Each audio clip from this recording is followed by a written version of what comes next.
Mark Carney made his major new projects announcement today, including an answer where he said he's going to be holding projects back on purpose, but Pierre is already calling him out. He's getting very heated in his answers with the press, but unfortunately, I gotta call both of them out because Pierre gave an answer today that I actually think is bad for Canada. We also got some updates, some major immigration changes coming out of the federal government, including some scams possibly getting cracked down on. And at the end of the video, we got some lighthearted fun stuff on US-Canada relations, but we are going to start out with the most recent updates we have on the Charlie Kirk story, including a video from him talking about US-Canada relations. There's a lot to talk about in today's video, so let's get into it. The news is coming in very fast now. Breaking news in the hunt for the assassin in Utah. Brand new evidence now. Bill Malutian. Bill, tell us. Yeah, Harris, good morning to you. We heard earlier today that the FBI said they recovered that high-powered bolt-action rifle in a wooded area. Well, now several federal sources confirmed to Fox News that messages were found written on both the gun and the ammunition here, and those messages are currently being reviewed by investigators. We can't confirm what were in those messages, only that messages were found scrawled on both the gun and the ammunition that investigators have found, and that is under review. I've seen a lot of speculation about the messages that are on there, and I think based, especially even yesterday, you know, I called out one of the guys who they had arrested, and I said, oh, he's the culprit, he was the person who did it, and that obviously we found out later wasn't true. So I think it's, as we give these updates, it's important to kind of like let the information trickle in, and we can kind of adjust based on that. Right now, that gun will be having what's known as an urgent trace by the ATF.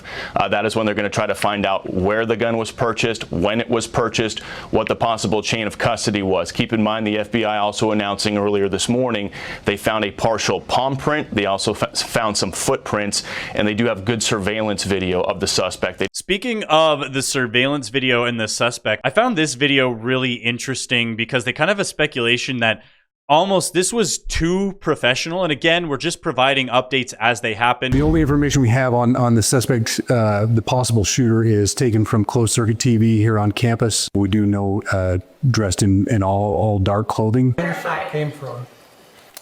The shot came from here on campus, from a location at a fair roof. Potentially from a roof, yes. A longer distance shot from a roof. 2 people were detained, but then they were ultimately released. Also, kind of crazy story. I don't know if you guys saw this, but somehow a Canadian who lives in Toronto, his photo got mixed up with that first original old guy who they had detained. And so then all of his images started to go around, and then his name got leaked. Somebody must have reverse image searched or something. So they were blaming that guy for it. Wasn't a super long time, but he was getting calls, like he's some banker in Toronto, and they're like, hey, like, did you know you're a suspect for this? And I was like, that's crazy. Could you imagine you're just going about your day and all of a sudden you're like, you know, in Toronto again, and all of a sudden you get this call and they're like, hey, you're a suspect for this event that just happened. And it's like, what? Law enforcement is quite frankly scrambling right now to work backwards and try to identify first how this person gained access onto that rooftop. But what they do know, and I think their biggest concern, is this was a targeted attack. The target was Charlie Kirk. This same individual had the opportunity to inflict other mass casualties, but this person chose to maintain his or her discipline. They got up, they took the shot, and then they got out of there. That indicates that there was a survey prior to yesterday where this individual had the lay of the land to understand how to get onto this rooftop and then how to very quietly escape undetected at this point. That is. Yeah, and that's the thing where it's kind of like, yeah, how did this happen? How did it get to a level where it was just like, boom, in and out? Is a very difficult task for the FBI and other law enforcement partners to work through to try to get some indication of who this person may be. These developments have been strange at the very least, but I actually wanted to feature this clip of Charlie Kirk. He actually made a really good point and about Canada. And this is the thing that, you know, even though I didn't agree with Charlie on everything he spoke about, of course, but he was a very knowledgeable guy, and him weighing in on Canada here, I was like, yep, you nailed it. I recently moved from Canada, and I can say one thing: America is great. Canada is screwed up. And I'm wondering, because obviously if Kamala is elected, I think we're going to be Canada 2.0. Yeah, that's right. What would you do if you were Prime Minister of Canada right now? I would deport Justin Trudeau the first day in office. We should still do that, by the way. I think we should deport Justin Trudeau. I mean, or send him to jail, because there has to be some sort of legal process to get him in trouble for all of the rules that he broke while he was prime minister. That guy sucks. Canada's a real problem, man. I mean, because I would basically allow Alberta to become its own country. I lived in Alberta too, so yeah. Edmonton or Calgary. Yeah, the two best parts of Canada are Edmonton and Calgary. Beautiful country too. It's amazing. Thank you. Okay, beautiful country. Absolutely agree. Edmonton, one of the best parts of the country. I'm going to have to call little shenanigans there, Charlie. Not to be an Edmonton hater, but I don't know if I'd call it one of the best parts of the country.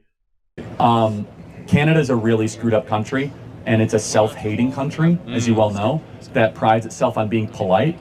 And this is a great lesson for those of us in the West, that your favorable characteristics of being polite, nice, and welcoming can also be your downfall. And you know that in Canada, right? Yeah. Super polite. Okay, we're just going to allow a bunch of foreigners over on our country. Super polite. We're not going to allow anyone. We're not going to have free speech. Canada's got a big problem. It does not have the Constitution. So you do not have robust free speech protections. You do not have Second Amendment protections. So the government is able to do whatever they want.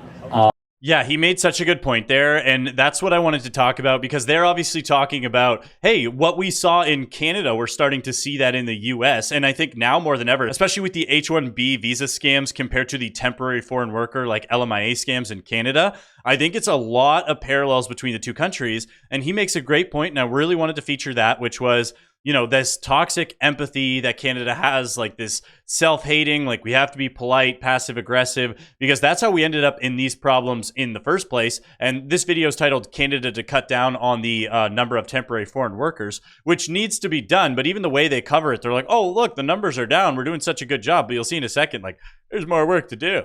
Saying that Canada will be cutting down on the number of temporary foreign workers. The program allows Canadian companies to hire foreign workers when Canadian workers can't be found. The government also plans to reduce international students. It comes amid pressure. Those who say those programs are being exploited. CTV's Judy Trin is in Ottawa with more on why the government is doing this.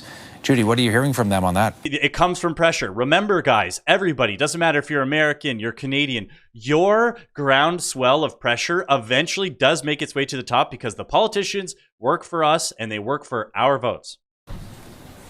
Todd, Mark Carney's goal comes with a slightly longer timeline compared to previous targets. To return Canada's immigration rates to sustainable levels. For the Prime Minister, that means reducing the number of temporary foreign workers and students to less than 5% of the total population in 2 years by the end of 2027. Just 5 Indian women. But again, I've talked about it before, 5% is still an insane amount. They used to say 2.5% was high. Now we're trying to get it down from 7 to 5. So we're still double what was considered high, and they're calling it sustainable. Predecessor Justin Trudeau called for a similar target to be reached earlier by 2026. Despite Carney's attempt at slowing the decline, the number of new international students enrolled this year has already dropped by more than 50%. When you cut off the supply of international students to our universities, you're not just causing a future crisis for economy, you're causing an opportunity crisis for Canada now, because those international students were helping to pay for spaces for Canadian students to go to university. All right, well, again, if you're only going to be able to support your university businesses through government funding or bringing in international students and charging them triple, you're going to have to change your business model. That's how the free market works. Speaking of business models, we have this tweet here. This is probably the last nail in the coffin for the temporary foreign worker program's whistleblower evidence. Officials ordered processing officers to ignore business legitimacy and mass rubber stamp LMIA since January 2022. 703,000 LMIA positions approved under temporary foreign worker programs since then. Thousands went to businesses that existed only on paper. This isn't policy. This is fraud. And we now know that they were pushing through these applications with no cover. And again, 703,000, if you compare that to the US, that's 7 million based on general populations and what they would be absorbing. So I think Americans would have a problem with 7 million H-1B visas fraudulently getting approved. Obviously, not the entire amount is going to be fraudulently, but honestly, a lot of them. And now that the gold rush is drying up of quantitative peopling, stuffing in people through Operation Curry Bomb into Canada to pump up all the numbers and increase consumer demand and allow people to borrow more and government spending, the government has had to get serious, and now we've had a major breaking announcement, although we're going to be calling it out, of Mark Carney and the projects. Have you liked the video yet? We're trying to get these videos out in front of more people. We are trying to grow the channel. If you like what we talk about here, feel free to subscribe. Love to have you on board. Let's get back to it. In CTV's Jeremy Sharon joining us live from the nation's capital. So, Jeremy, the Prime Minister has made it official, announced the first wave of major projects. Help us break down what we just heard from the Prime Minister. Yeah, Scott, look, I mean, as you touched on, 5 projects, all, fairly significant. 2 in the mining sector, the LNG project in BC, an expansion to the Port of Montreal, and I'm forgetting one. The other one is the nuclear project in Clarington, Ontario. So 5 major, projects that make it onto this first list that will get pushed to the federal government's major projects office for approval and fast tracking through the proper protocols, and they'll then ensure that they can fast track through the regulatory processes and all the... If he says fast track one more time, you got to take a shot, because the fast tracking is having a short list, which is then going to get pushed to an office, which doesn't technically really exist yet. It's not even staffed. And then that office said they're going to fast track it by approving them within 2 years. And then it still has to get extra approvals after that. Crazy scrutiny that will have to happen for those projects to then,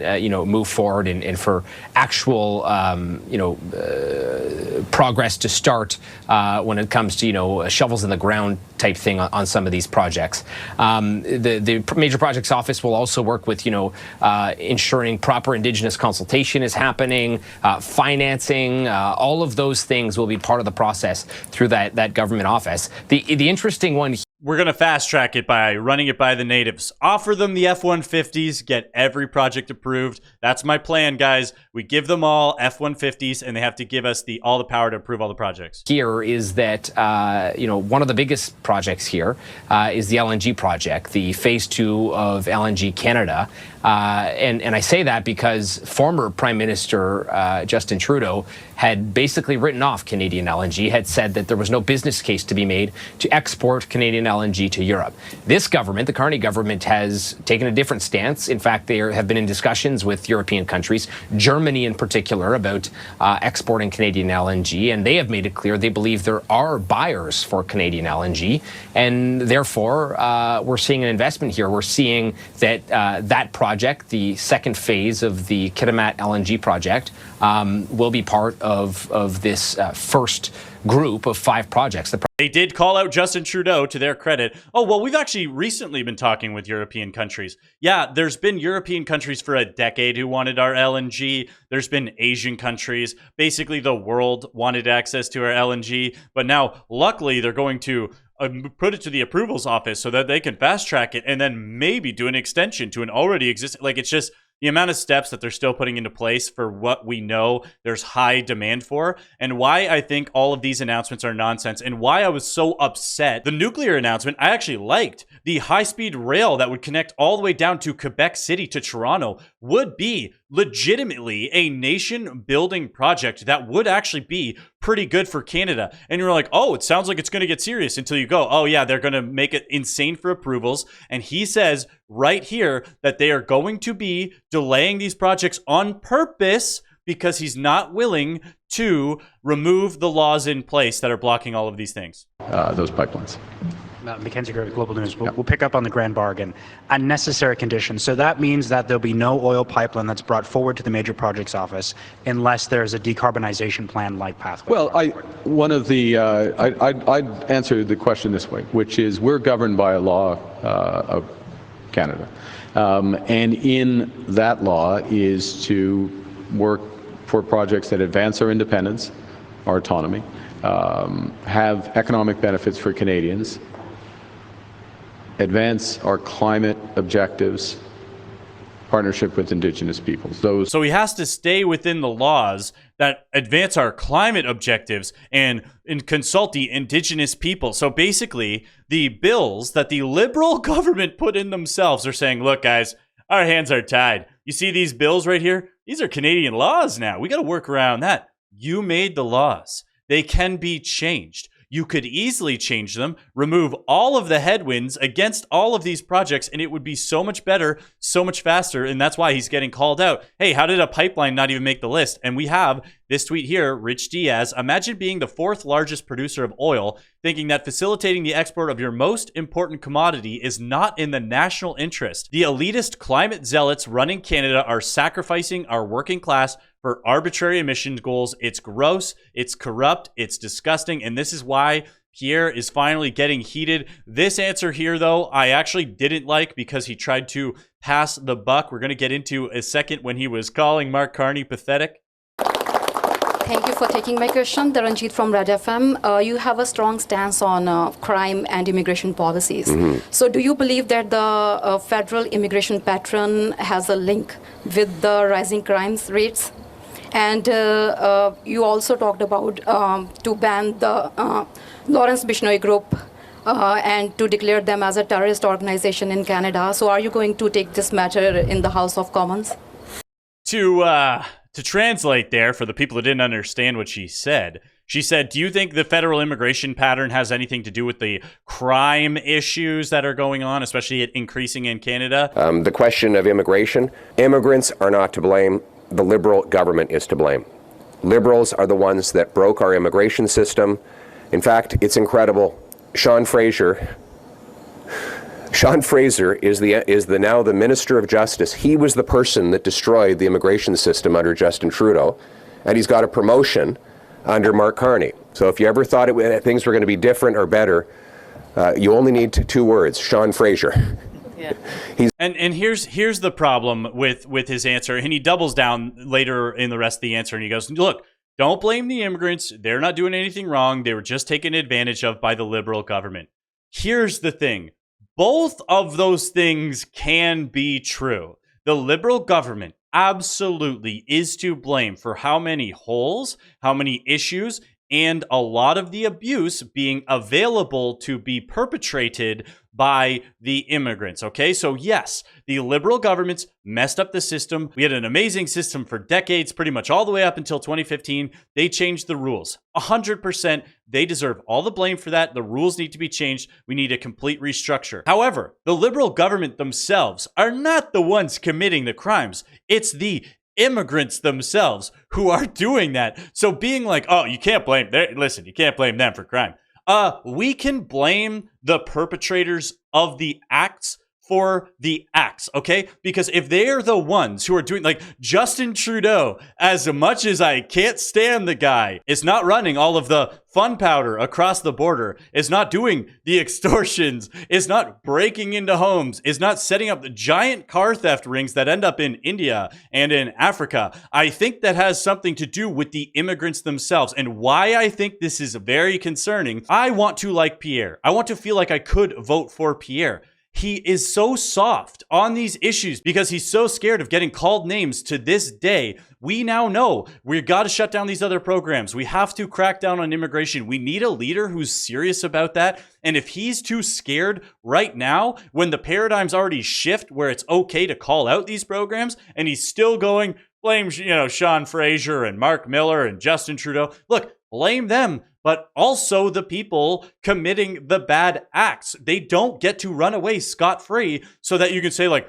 aren't the libs bad? Yes, they are bad, Pierre, but so are the people committing the crimes. And that's my rant, because we can't let Pierre remove personal responsibility from the people actually doing the bad stuff. But here he is calling Mark Carney pathetic. He actually got pretty heated a few times during this press conference. And I do, like, again, he has good ideas. He just had an amazing idea on removing capital gains tax if you invest it back in Canada. And even this, calling out Carney, it's like, dude, you're so close. Just like call out the real issues.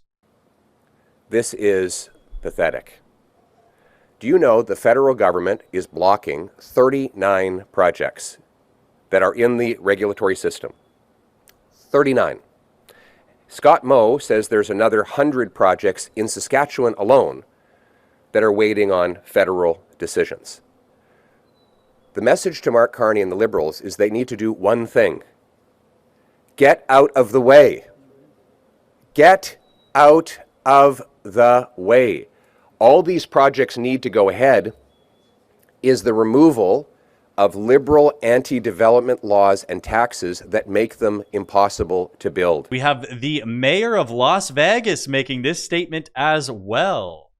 A convergence of events right now. It's the economy is slow nationwide. Consequently, people are, keeping what money they have close, just in case things get worse or they lose their jobs. So I understand that. We have, as you know, there's less or a downturn of international visitors, which I'm very sorry about. We rely in part on Canadian tourism, and we love the Canadians, and we want them to come back and enjoy Las Vegas and everything that we have to offer. And so as the mayor of Las Vegas, I'm telling everybody in Canada, please come. We love you, we need you, and we miss you. I love you too, Shelley. Thanks for the invite down to Vegas. However, I'm not going to go down while cocktails are $60 a pop USD. I can't afford it, which she actually does say. It's funny that they're saying, oh, it's a tourism thing. Meanwhile, Americans are going, why are we going to go to Vegas anymore? It's $60 for a cocktail. Chicken nuggets are $45 for a pack. Like, Vegas has just been soaking everyone, parking, every single thing. So now people are like, look, there's other cities we can go in the US that are just as fun for a quarter of the price. America's huge. There's so many places to see, obviously, but those are the updates we have on the Charlie Kirk stuff right now. Those was the big updates on the new project announcements. And yes, I had to call out Pierre. I'm sorry about that, guys. And then hopefully you like the lighthearted stuff with the Canada-US relations at the end. But if you made it this far in the video, you absolutely rock. Don't forget to like and subscribe. We're trying to get these videos out in front of more people. We are trying to grow the channel. If you like what we talk about here, feel free to support it. You can do that through the link down below. You can do it through YouTube. Thank you, and have a great rest of your day.